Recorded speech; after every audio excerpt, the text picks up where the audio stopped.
Ya, selamat pagi menjelang siang Bapak Ibu sekalian. Loh, suaranya belum makan siang berarti ya. Suaranya masih agak-agak lemes gitu. Baik Bapak Ibu, bersyukur hari ini saya diberi kesempatan kembali untuk memberitakan firman Tuhan kepada kita sekalian. Biarlah firman hari ini boleh menjadi pengingat dan menegur kita sesuai dengan kondisi kita. Sekali lagi mari kita berdoa. Tuhan, kami sungguh memohon kiranya Engkau Allah Roh Kudus yang hadir tengah-tengah kami, yang berbicara sesuai dengan kondisi dan pergumulan kami masing-masing secara pribadi. Tuhan, selidikilah hati kami, lihatlah setiap kami dengan kondisi kami masing-masing yang Tuhan paling tahu, bagian yang paling terdalam Tuhan yang paling mengerti. Biarlah kiranya Engkau yang berbicara kepada setiap kami melalui firman-Mu hari ini. Terima kasih Tuhan, kami bersyukur, terpujilah nama-Mu, dan nama Tuhan Yesus Kristus kami berdoa. Amin. Bapak Ibu dan teman-teman sekalian, ini ketiga kalinya saya sama tim yang bikin topik gitu ya. Ini ketiga kalinya saya membawakan tema di Kebaktian Universitas. Kurang lebih itu temanya tentang komunitas, friendship, dan fellowship. Jadi karena ini ketiga kalinya gitu ya. Jadi saya jadi merasa oh iya oke, ini waktunya saya untuk melihat kembali, memeriksa lagi, mengevaluasi kembali. Sejauh ini persekutuan seperti apa sih yang ternyata bermakna dan berkesan bagi saya? Apa yang menjadikan persekutuan itu berharga dan bermakna bagi saya?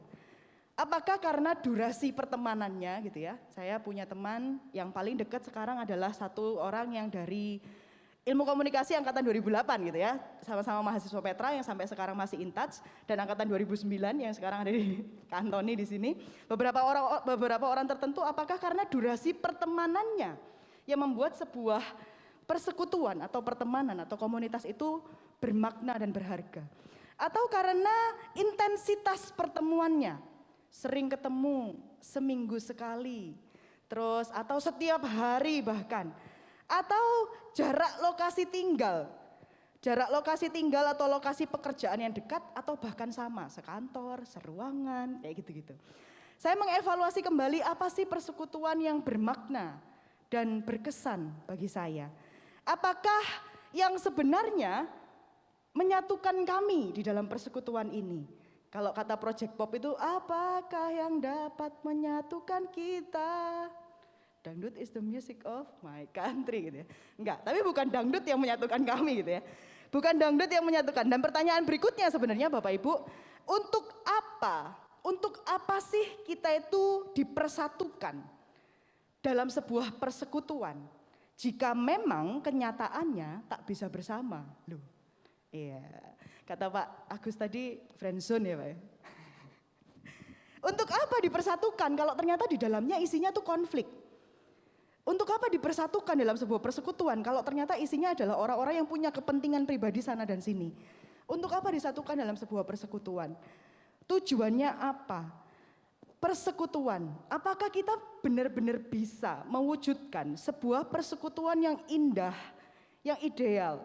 Padahal kenyataannya lebih sering kita di dalam sebuah persekutuan mungkin mengalami sakit hati, tersinggung, luka, kepahitan, trauma, karena dikecewakan dan juga mungkin karena mengecewakan orang lain. Apa tujuannya persekutuan? Jika kenyataannya yang lebih sering kita alami, sering sulit untuk menyatukan hati, sulit untuk menyatukan pemikiran, sulit untuk menyamakan langkah, sulit untuk menyamakan visi, terus buat apa dijadikan satu persekutuan? Untuk apa? Nah hari ini Bapak Ibu saya ingin mengajak Bapak Ibu bersama-sama dalam satu perenungan yang saya renungkan bersama-sama gitu ya. Melihat kembali dalam firman Tuhan bagaimana persekutuan Kristen terbentuk karena apa. Supaya kita bisa menemukan apa yang sebenarnya firman Tuhan mau sampaikan untuk pertanyaan-pertanyaan kita tadi. Kegelisahan-kegelisahan kita tadi.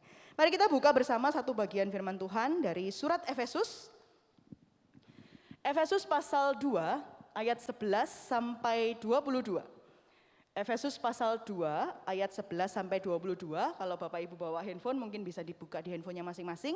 Karena ayat yang saya tampilkan di layar ini agak kepotong-kepotong gitu ya. Jadi Bapak Ibu bisa lihat Efesus 2 ayat 11 sampai 22. Dan saya mengajak Bapak Ibu sekalian untuk kita bisa membacanya secara bergantian gitu ya, biar nggak ngantuk gitu. Saya akan membaca ayat yang ganjil dan Bapak Ibu akan membaca ayat yang genap. Demikian seterusnya dari ayat 11 sampai ayat yang ke-22. Mari kita baca.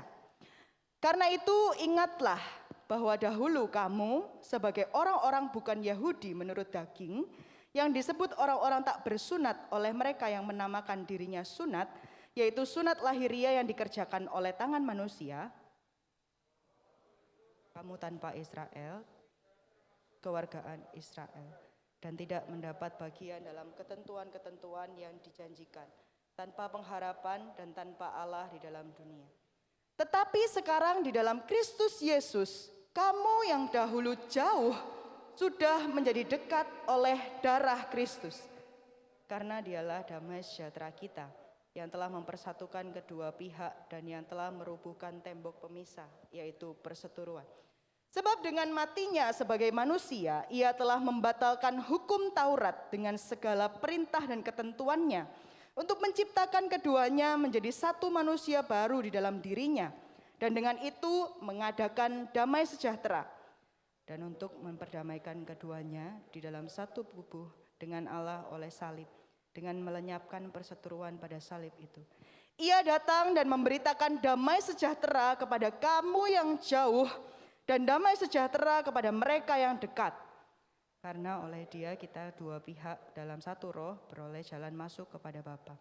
Demikianlah kamu bukan lagi orang asing dan pendatang, melainkan kawan sewarga dari orang-orang kudus dan anggota-anggota keluarga Allah, yang dibangun di atas dasar para rasul dan para nabi, dengan Kristus Yesus sebagai batu penjuru. Di dalam Dia tumbuh seluruh bangunan, rapi tersusun menjadi bait Allah yang kudus di dalam Tuhan. Di dalam Dia kamu juga turut dibangun menjadi tempat kediaman Allah di dalam roh. Sampai sedemikian jauh kita membaca firman Tuhan. Bapak Ibu, surat Efesus yang barusan kita baca adalah surat yang ditulis oleh Rasul Paulus kepada jemaat di Efesus. Kisah pelayanan Paulus di Efesus ini tercatat dalam Kisah Para Rasul gitu ya, pasal 19. Awalnya orang-orang Efesus ini adalah para penyembah dewa-dewa. Penyembah dewa-dewa, dan ketika Paulus datang ke sana memberitakan Injil, memberitakan Yesus Kristus yang mati, bangkit untuk menebus dosa manusia, akhirnya ada banyak orang yang menjadi pengikut Yesus. Nah, saat Paulus di penjara, Paulus ini menulis surat kepada jemaat Efesus.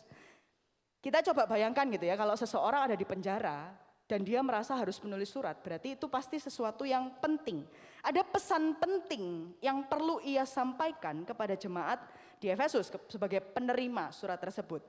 Karena Paulus di penjara tidak bisa ketemu secara langsung, tidak bisa datang secara langsung, makanya dia merasa ini urgent dan oke, aku harus tuliskan sebuah surat.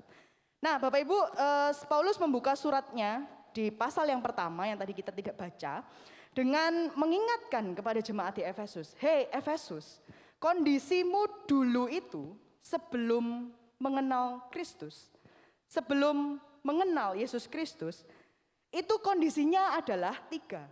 Yang pertama, kalau Bapak Ibu lihat di pasal yang kedua ayat 1 sampai 10, yang pertama kondisi jemaat Efesus itu adalah 1, mati karena pelanggaran dan dosa. Karena mereka tidak mengenal Allah. Mereka mati karena pelanggaran dan dosa. Mati ya Bapak Ibu ya, bukan pingsan, bukan lemes gitu ya, bukan jadi terbatas, jadi punya limitasi, bukan. Mati. Mati artinya tidak punya daya sama sekali, tidak mampu dan tidak bisa memberikan respon apapun, tidak bisa merespon kebaikan Allah, tidak bisa menginginkan Allah, tidak punya keinginan akan Allah, tidak bisa melakukan apapun yang benar dan baik di hadapan Allah. Mati. Dan yang kedua kondisi jemaat di Efesus adalah mengikuti jalan dunia ini dan mentaati kerajaan angkasa. Mengikuti jalan dunia ini dan mentaati kerajaan angkasa. Bapak Ibu Saudara, saya waktu baca ini gitu ya terus membayangkan, apakah jemaat Efesus ini adalah para dukun dan ahli jampi gitu ya. Mereka berhubungan dengan hal-hal yang mistis-mistis seperti itu? Tidak tahu. Tapi bisa jadi mereka ini cenderung mengikuti standar dunia. Mengikuti apa yang dituntut oleh dunia dengan standarnya yang ada, dan ini bagian ini ada kaitannya dengan yang ketiga, kondisi mereka yang ketiga. Kondisi mereka yang ketiga adalah bahwa mereka hidup dalam hawa nafsu daging, menuruti kehendak daging dan pikiran mereka yang jahat. Menuruti keinginan daging dan pikiran mereka yang jahat. Jadi kalau kita lihat tiga kondisi jemaat Efesus ini kayak mungkin ya sudah jatuh tertimpa tangga gitu ya. Jadi parah kondisinya. Sudah mati karena dosa, mengikuti jalan dunia ini, hidup dalam nafsu dagingnya, menuruti kehendak dan pikirannya sendiri. Dan ini kalau kita boleh rangkum sebenarnya karena mereka punya natur dosa. Natur dosa menyebabkan mereka punya kehendak dan pikiran yang berdosa. Pikirannya berdosa, perbuatan yang lahir juga berdosa. Karena naturnya adalah dosa. Kehendak dan pikiran yang berdosa itu yang menggambarkan kondisi jemaat Efesus. Separah itu, dan dalam kondisi seperti ini yang sewajarnya diterima oleh jemaat Efesus adalah murka Allah. Murka Allah yang sewajarnya diterima oleh jemaat Efesus. Tetapi di pasal yang kedua, ayat yang keempat, ada satu kalimat yang menarik, yaitu tetapi Allah yang kaya dengan rahmat oleh karena kasih-Nya yang besar, yang dilimpahkannya kepada kita. Tetapi Allah yang kaya dengan rahmat dan oleh karena kasih-Nya yang besar.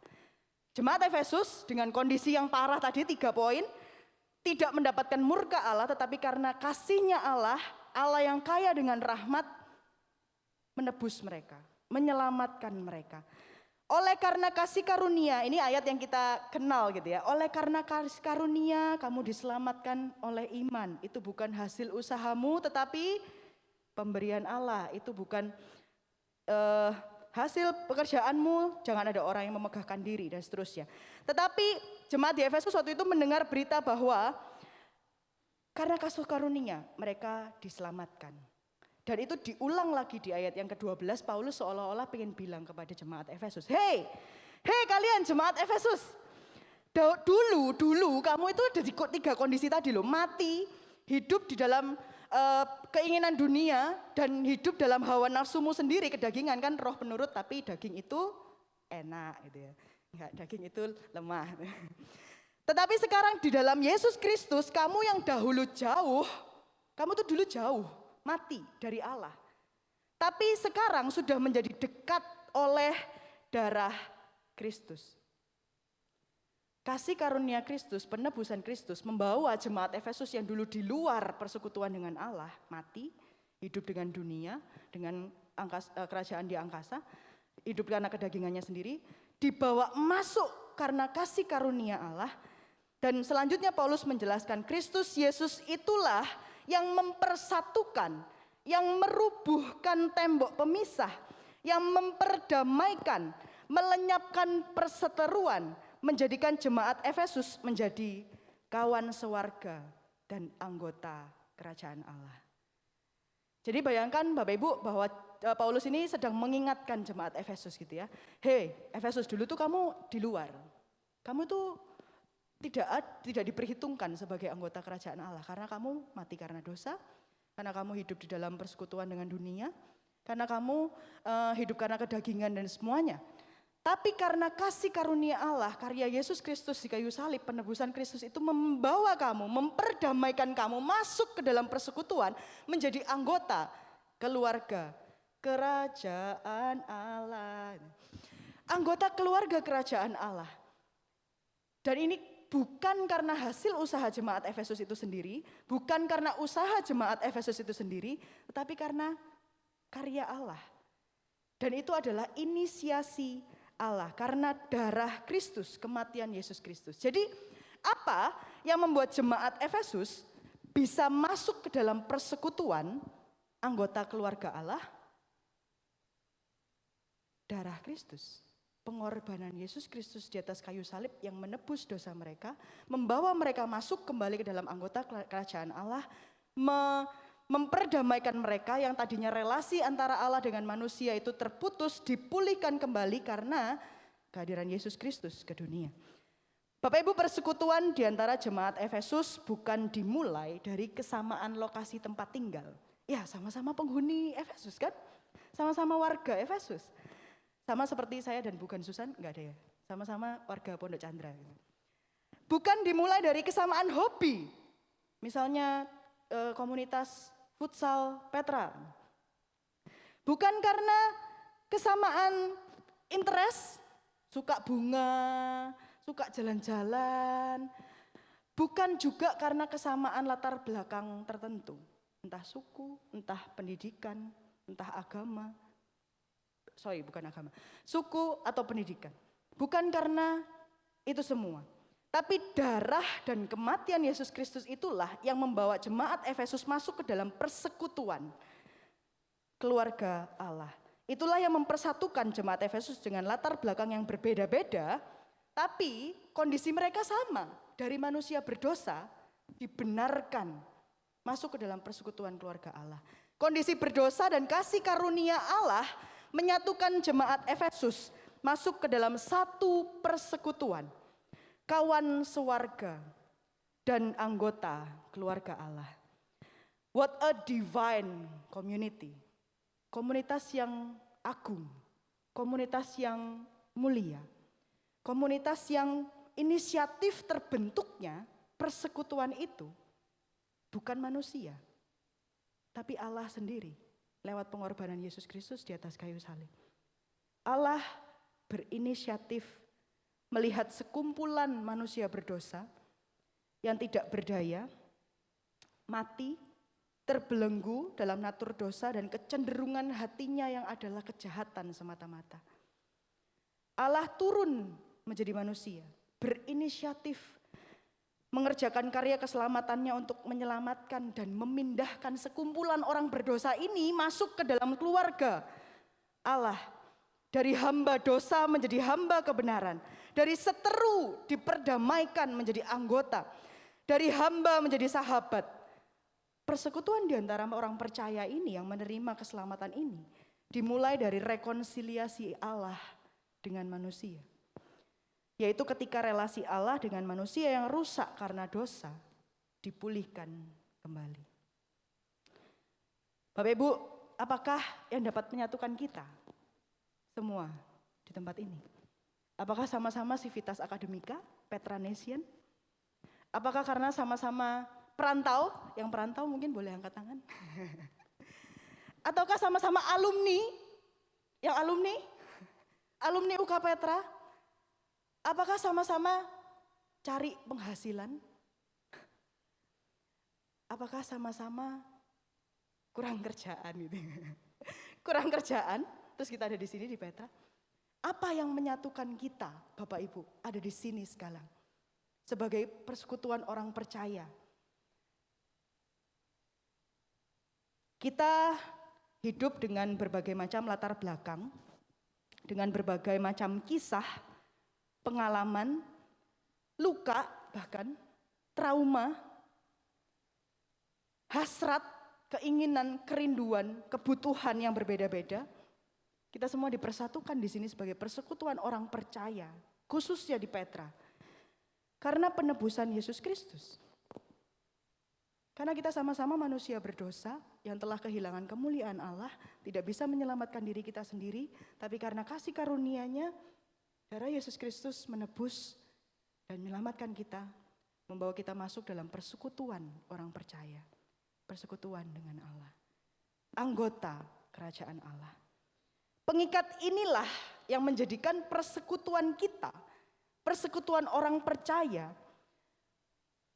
menjadi jauh lebih kuat dari persekutuan manapun. Ini pengikat yang paling kuat. Persekutuan lain disatukan, mungkin masih bisa dipisahkan kalau pindah kota misalnya. Atau ganti pekerjaan misalnya. Atau karena konflik, karena sakit hati, karena ada trauma-trauma tertentu bisa terpisahkan dengan itu. Tapi persekutuan kita, persekutuan orang percaya, disatukan dan diikat bukan oleh sesuatu yang ada di dalam kita, bukan karena sesuatu yang kita usahakan, bukan karena sesuatu yang kita berhasil lakukan, tapi karena karya penebusan Yesus Kristus. Dan firman Tuhan berkata, siapa yang dapat memisahkan kita dari kasih Kristus? Tidak ada. Artinya kalau tidak ada yang bisa memisahkan kita dari kasih Kristus, tidak ada juga yang dapat memisahkan kita, mengeluarkan kita dari persekutuan orang percaya tadi.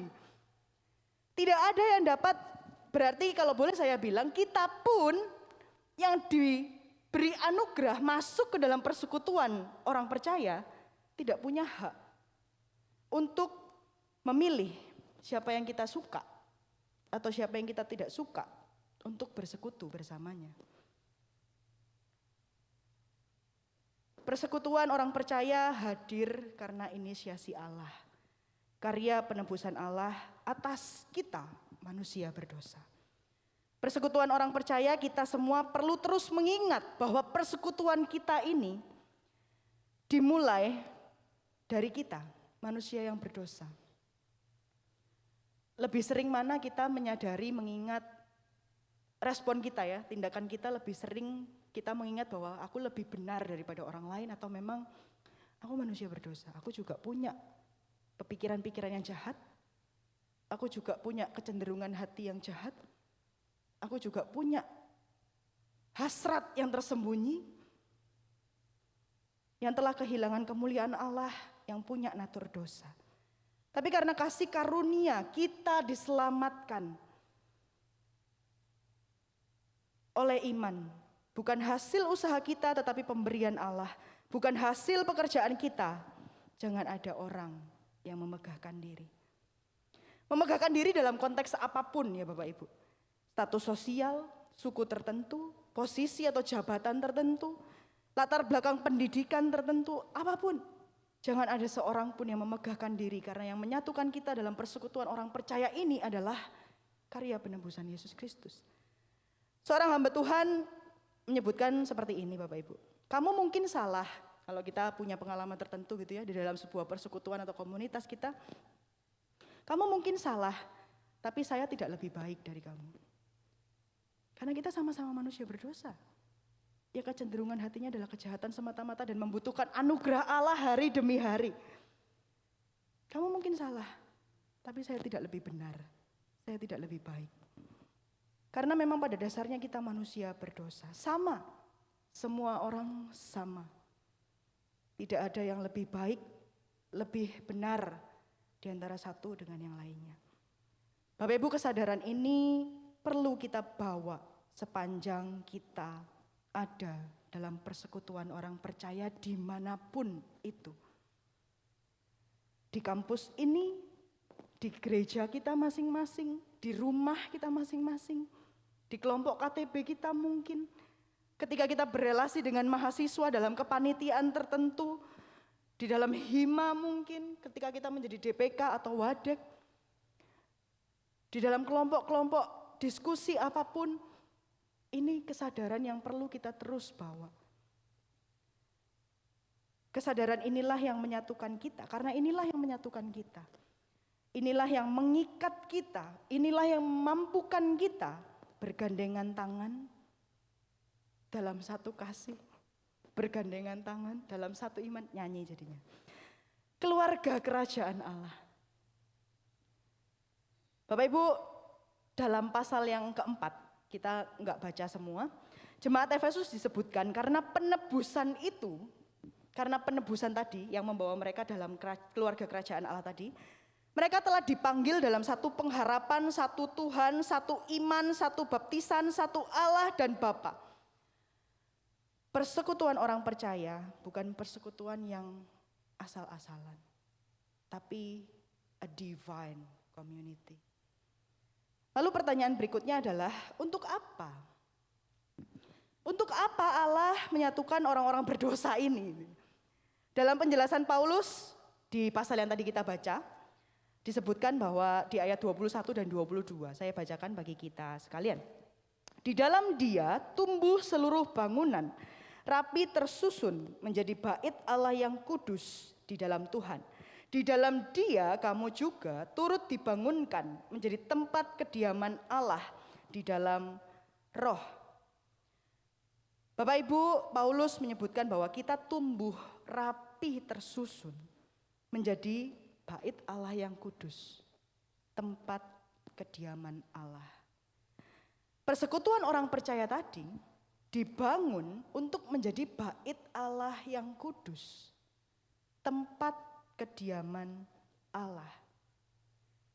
Bapak Ibu, bait Allah di Perjanjian Lama itu adalah tempat di mana Allah berdiam, menyatakan diri, berfirman, dan tempat di mana orang percaya, orang Yahudi waktu itu datang menyaksikan kebesaran Allah, menyembah Dia, mendengar suaranya berbicara.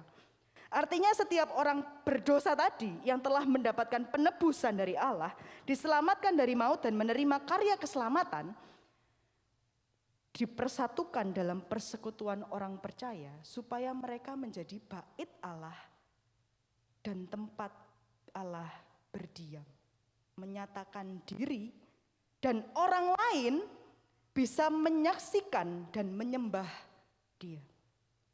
Makanya kenapa di Kisah Para Rasul, kalau Bapak Ibu pernah membacanya, jemaat mula-mula adalah jemaat yang semakin banyak jumlahnya karena cara hidup mereka. Cara hidup mereka disebutkan bisa menarik banyak orang dan memuliakan Allah. Paulus menyebutkan dalam persekutuan orang percaya itu juga, setiap anggota dianugerahkan kasih karunia menurut ukuran pemberian Kristus. Ada yang sebagai rasul, ada yang sebagai nabi, ada yang sebagai pemberita Injil, ada yang sebagai gembala maupun pengajar untuk memperlengkapi orang-orang kudus. Bagi pekerjaan pelayanan, bagi pembangunan tubuh Kristus. Di dalam persekutuan orang percaya, setiap anggotanya diperlengkapi dengan kapasitas dan peran yang berbeda-beda sesuai panggilannya masing-masing, sehingga bait Allah tadi, tempat kediaman Allah tadi, persekutuan orang percaya itu menjadi tempat di mana dengan kapasitas dan peran yang berbeda itu orang melihat Allah. Orang menemukan siapa Allah, menemukan siapa pemilik hidupnya, menemukan apa panggilan hidupnya sebagai orang percaya. Ada satu lagu yang mungkin Bapak Ibu tahu gitu ya, liriknya berbunyi seperti ini. Jadikanku terang-Mu Tuhan, jadi berkat bagi sesama kami yang telah diselamatkan. Jadi terang Tuhan, bagaikan pelita yang menyala di tengah kegelapan, yang hidup bercahaya di depan semua orang. Kalimat terakhirnya, agar mereka lihat dan memuliakan Allah Bapa di surga. Bapak Ibu Saudara, persekutuan orang percaya tidak disatukan hanya sekedar untuk menjadi persekutuan yang menikmati dirinya sendiri, dari, oleh, dan untuk dirinya sendiri. Tapi persekutuan ini diwujudkan lebih daripada itu, perlu menjadi rujukan untuk orang bisa menemukan siapa Allah, menemukan siapa pemilik hidupnya, dan menemukan apa panggilan saya sebagai ciptaan Allah. Dengan kapasitas dan peran yang berbeda-beda, setiap anggota dalam persekutuan orang percaya itu mengambil bagian dalam mewujudkan satu visi, satu tujuan. Tempat Allah berdiam dan orang lain bisa menyaksikan dan menyembah Allah. Sampai di sini ketika mempersiapkan bagian ini saya berpikir gitu ya, mengevaluasi. Selama ini persekutuan saya, persekutuan macam apa? Selama ini persekutuan saya dalam ruang lingkup yang lebih sempit gitu, misalnya di gereja, KTB saya, atau ketika saya berinteraksi dengan teman-teman panitia TD, panitia TM, panitia Pemira, TPS, Astor, Maba, dan seterusnya. Saya sedang menghadirkan persekutuan yang seperti apa? Kami itu sedang sibuk sendiri, sedang menikmati diri sendiri, dari, oleh, dan untuk diri sendiri. Atau kehadiran persekutuan ini dirasakan di antara orang lain di luar sana. Apakah persekutuan kami sedang menjadi tempat Allah berdiam? dan tempat di mana orang lain bisa menemukan siapa Allah,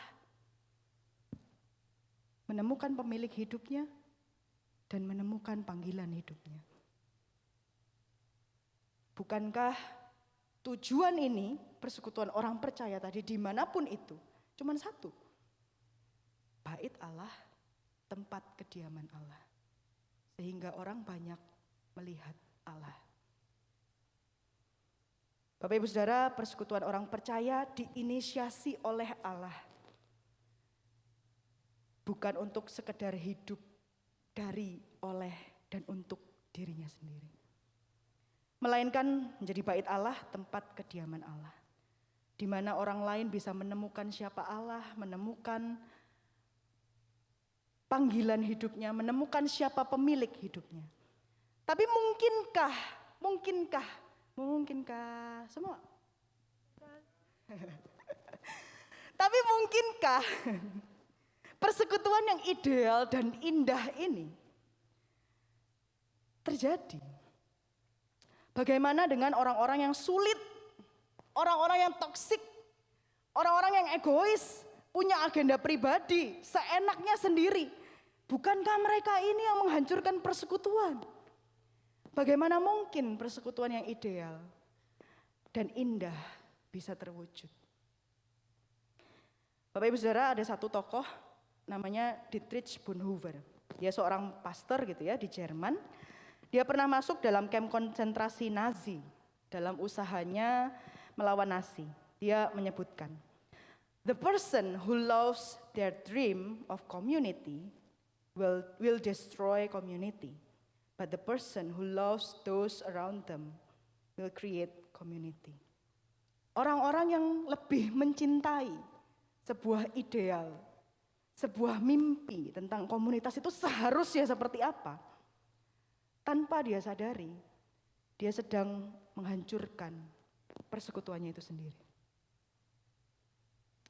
Tapi orang yang mencintai orang-orang yang ada di sekitarnya, mengasihi mereka dengan segala kelemahan dan keterbatasannya karena tadi orang berdosa, will create community, akan menghasilkan sebuah persekutuan orang percaya.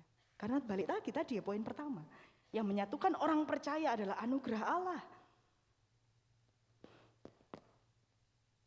Anggota persekutuan orang percaya adalah orang-orang berdosa yang dibenarkan, diberi kapasitas dan kemampuan, dipercayakan peran tertentu, bahkan posisi tertentu, hanya karena kasih karunia Allah.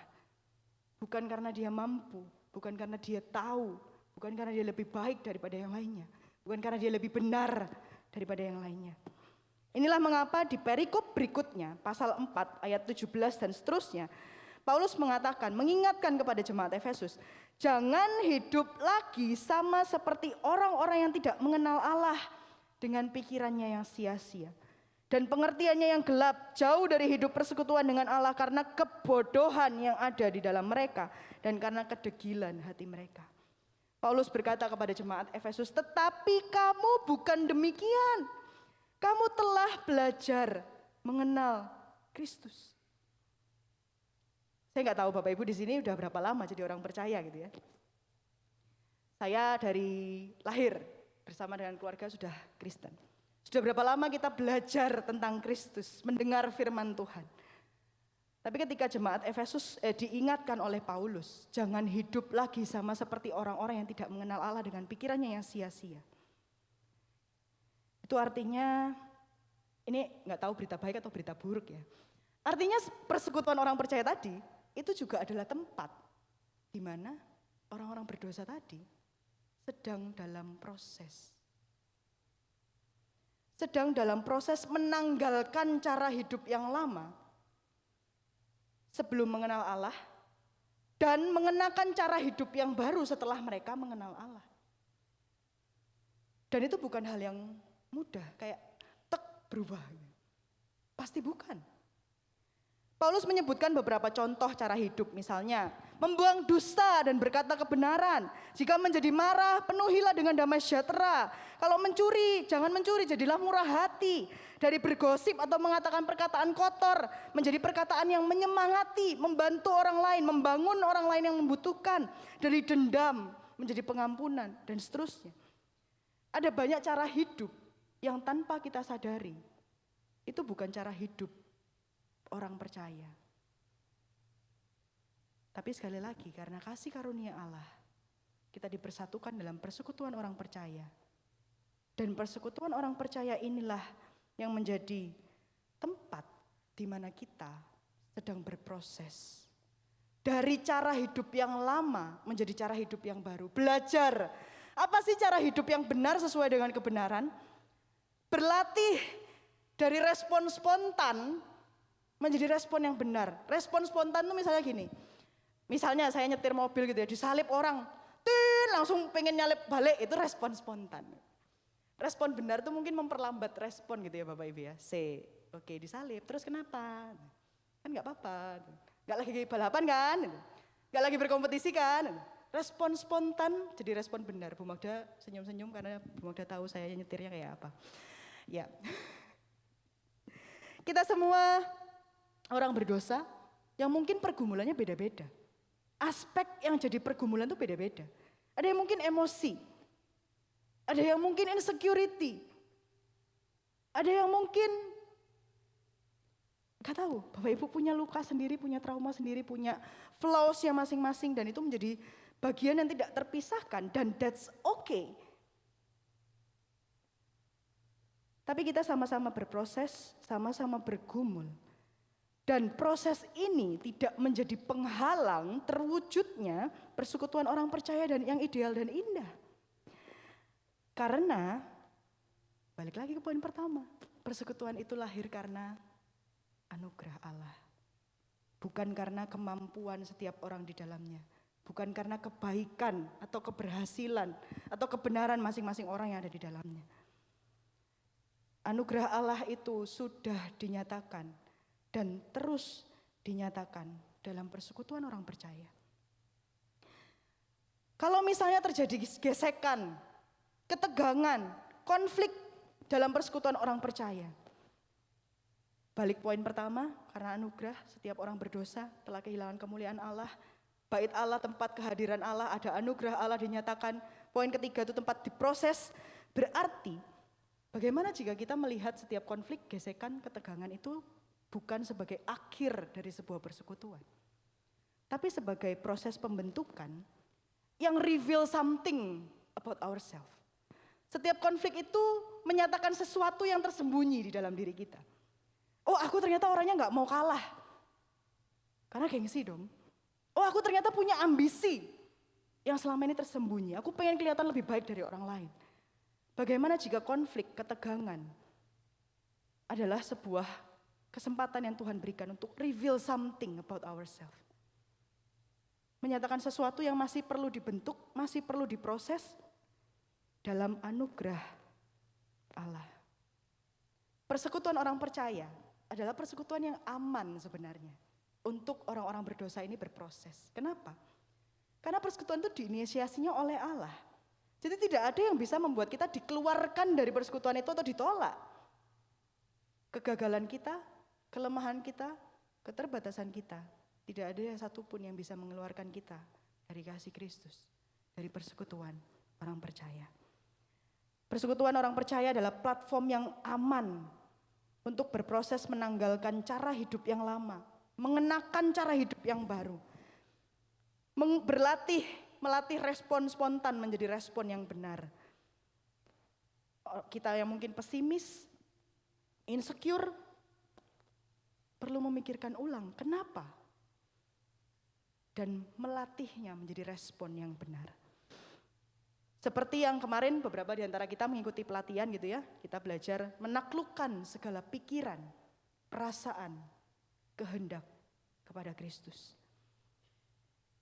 Bapak Saudara, pada saat yang sama kegagalan kita tidak bisa mengeluarkan kita. Tapi semua pencapaian, prestasi, keberhasilan itu tidak membuat kita seolah-olah lebih tinggi, lebih benar dari orang lain. Karena kita balik lagi ke poin pertama, adalah orang-orang berdosa yang telah kehilangan kemuliaan Allah, yang hanya karena anugerahnya ditebus, diselamatkan, dan dibawa masuk ke dalam satu persekutuan orang percaya. Jadi sekarang bagaimana dengan persekutuan kita di Universitas Kristen Petra? Di unit kita masing-masing, di prodi kita masing-masing, di fakultas masing-masing, di hima masing-masing, di kepanitiaan masing-masing. Mari kita menundukkan kepala kita. Saya memberi kesempatan pada setiap kita untuk berefleksi dan berdoa secara pribadi. Mari kita berdoa.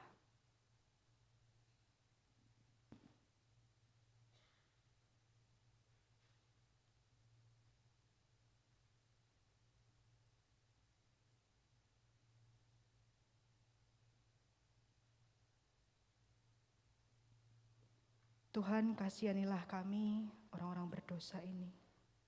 Tuhan, kasihanilah kami, orang-orang berdosa ini.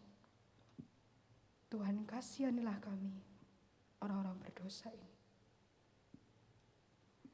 Tolong kami untuk terus mengingat bahwa hanya karena kasih karunia-Mu kami diselamatkan oleh iman. Itu bukan hasil usaha kami, tetapi pemberian Allah. Itu bukan hasil pekerjaan kami, dan biarlah kami tidak meninggikan diri. Tuhan, tolong kami. Kalau kami bisa ada di kampus ini, dalam persekutuan orang percaya, kami percaya itu adalah karya Tuhan yang telah menebus dan menyelamatkan kami. Memanggil kami sesuai dengan kapasitas dan peran kami masing-masing, untuk menjadikan persekutuan ini sebagai bait Allah, tempat kediaman Allah, di mana orang-orang yang belum mengenal Engkau boleh mengenal siapa Allah, boleh menemukan pemilik hidupnya, boleh menemukan panggilan hidupnya. Dan tolong kami Tuhan, orang-orang berdosa ini, untuk terus membuka diri, menyediakan diri diproses, dibentuk Tuhan, menjadi pribadi yang semakin berkenan di hadapan Tuhan. Terima kasih Tuhan, bersyukur untuk firman-Mu hari ini. Dan kiranya Roh Kudus-Mu yang terus berbicara kepada setiap kami. Terpujilah Engkau, dalam nama Tuhan Yesus Kristus kami berdoa dan bersyukur. Amin.